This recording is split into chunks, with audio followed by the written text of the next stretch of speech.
Welcome back and thank you for choosing to stay with us. It is indeed the World Cup edition of Diski Night, where we bring you the latest and the greatest of everything happening in the world at Qatar. Let's have a look at some of what Qatar has to offer. The Al Tumama Stadium. The Al Tumama Stadium's dynamic and imaginative shape celebrates local culture and traditions just as much as it does a new era for stadium design. This particular venue also has a significance that is close to the hearts of locals and resonates across the design. Its bold circular form reflects the Gadifia, the traditional woven cap adorned by men and boys all across the Arab world. An integral part of family life and central to traditions, the Gafiya symbolizes the coming of age for youth, a time of emerging self-confidence and ambition that marks the first steps into the future and a realization of dreams. It is a fitting inspiration for this one-of-a-kind stadium. Education City Stadium. The Education City Stadium is an extraordinary venue. It shines a brilliant light on Qatar's position as a dynamic learning hub for students and academics across the Arab world and beyond. Its namesake location, Education City, is a vibrant center of learning and knowledge. The arena is empowered by its neighboring universities, whose corridors buzz with new ideas and stories of cutting-edge research, expressing visionary talent and innovation. The stadium's ultra-modern design blends seamlessly with traditional Islamic architecture.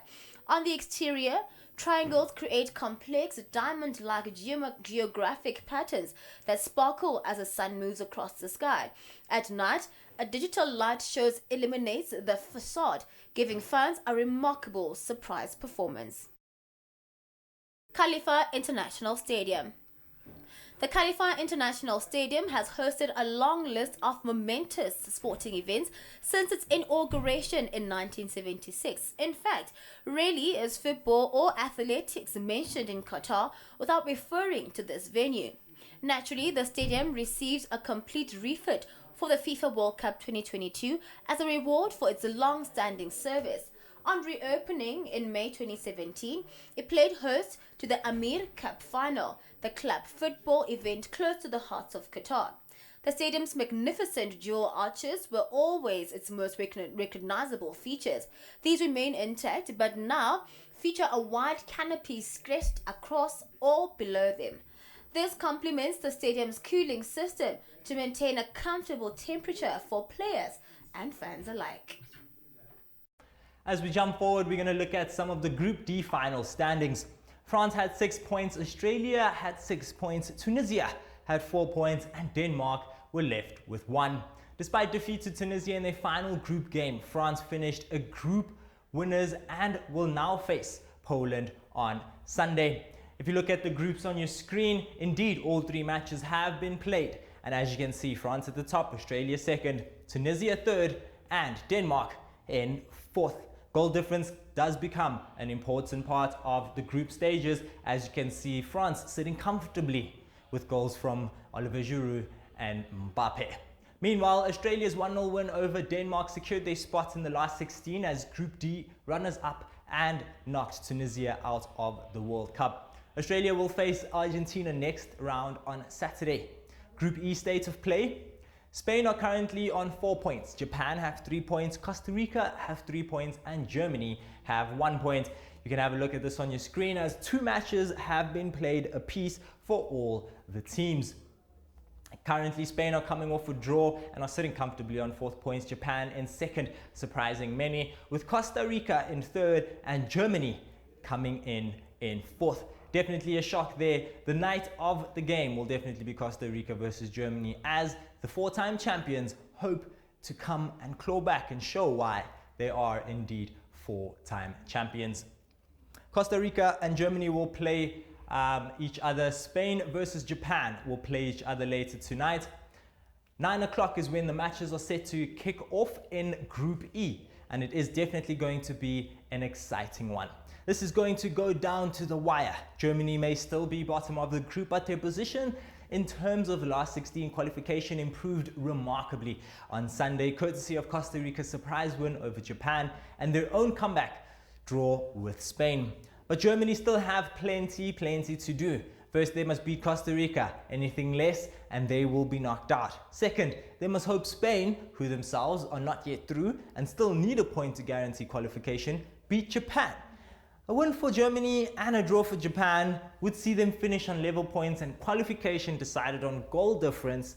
And if not goal difference, goals scored followed by their head-to-head record.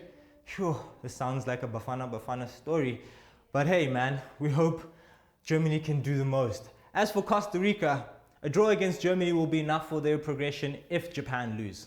But a draw will not be enough if Japan versus Spain also ends in equal, giving their hit and their goal difference account took into 7 mauling to Spain. Yeah, no, counting, trying to patch. That's a difficult one. But as we move forward to Group F, the current state of play, Croatia have 4 points. Morocco have 4, Belgium have 3, Canada have 0. And if you're looking at the fixtures in that one, Canada and Morocco are currently at play, and it is definitely an exciting one. Thank you to the Africans who are doing the most. Croatia and Belgium, the end of a golden era for Belgium, an end of a golden era for Croatia. The question is, can Croatia do what they were supposed to do in the last World Cup and win? Hopefully they don't go all the way to the final and lose. For Belgium, being number 2 in the world has to mean something, right? So hopefully they can bounce back. Morocco can play Canada and Belgium will face Croatia in the final group round of Group F fixtures. But which game is bigger? One way of looking at Thursday's final act is a victory or a draw for Morocco over an already eliminated Canadians would guarantee either Belgium, ranked 2nd in the world, or Croatia, runners up 4 years ago, will be knocked out. A draw for Morocco would not be terminal for Croatia, who themselves only require a draw to be certain of progressing. But it would mean that a win for Belgium would be enough to keep them in the competition. The reality for Belgium is that only a win is likely to be enough, with Morocco's goal difference at 2 and Belgium at -1. It would require a big goal swing against Morocco for the Africans to miss out on the runners-up spot in the event of Canada win and a draw between Croatia and Belgium. If we jump forward now, jumping into Group G, the current state of play over there, looking at all teams that have played only 2 apiece, with Brazil with 6 points coming off that one. This is where Neymar can take his rest and come back in the knockout stages due to injury. Looking at Switzerland in 2nd position, Cameroon in 3rd, and Serbia in 4th. The remaining fixtures do see Cameroon taking on Brazil and Serbia facing Switzerland. This will be played at Friday at 7 p.m. With 2 wins from 2, Brazil are through to the last 16, although they still require a point to be absolutely sure of winner status. But then who will progress with them? Cameroon, Switzerland, Serbia. They still have hope, simply because they must face Brazil in their final fixture. Cameroon's route to the last 4 looks the hardest.